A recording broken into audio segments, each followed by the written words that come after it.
In this video, I will be talking, demonstrating, and explaining the three different types of charging and grounding. And in all these three types of charging, only electrons are transferred and protons and neutrons do not move or transfer. The first type of charge I'll be talking about is friction charging. In friction charging, two neutral objects must rub past one another for the charge to occur. And in friction charging, electrons transfer from the more dense area of electrons to the least dense area of electrons.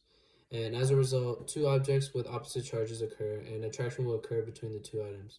And in friction charging, the charge created is permanent until it is obviously released by grounding.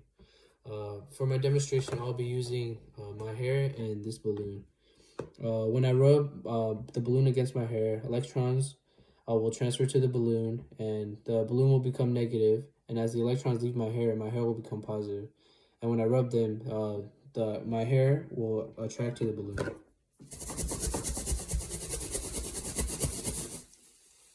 As you can see, my hair is attracted to the balloon. The second kind of charge I'll be talking about is conduction charging. And in conduction or contact charging, two items, one neutral and one charged, will come into contact with one another. And in this, electrons move from one item to another item. The sign of the charge is dependent on the initial charge of the charged items.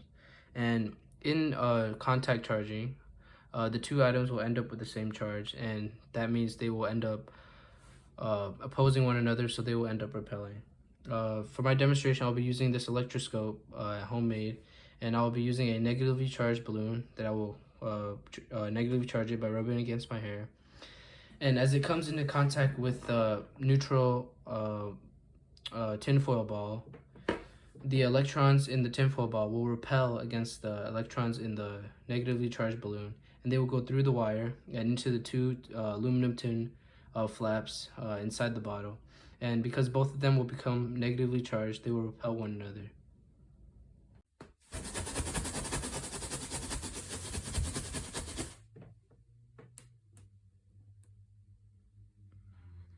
The third type of charge I'll be talking about is induction or polarization charging.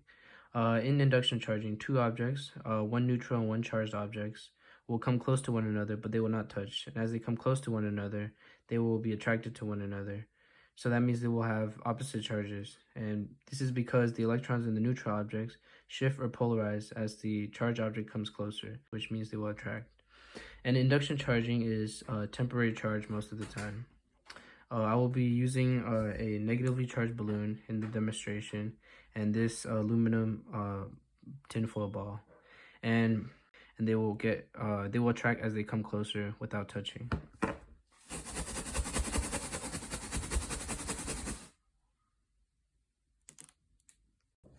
The last concept I'll be talking about is grounding. Grounding is essentially the process of removing an excess charge on an object by transferring the electrons between it and another object of most likely a larger size.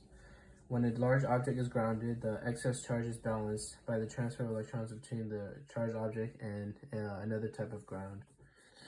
For my demonstration, I will be using the electroscope and a negatively charged balloon. And I'll be using my finger as the conductor to the that will lead to the ground.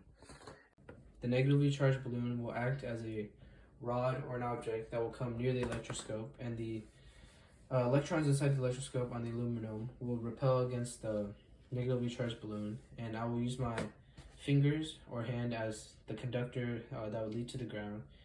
And as the negatively charged balloon comes near the electroscope, the electrons will flow through my hand into the ground, which will be grounding, and the aluminum will become positively charged as the electrons leave. And as the electrons leave, I will take away the balloon, so then they can be positively charged.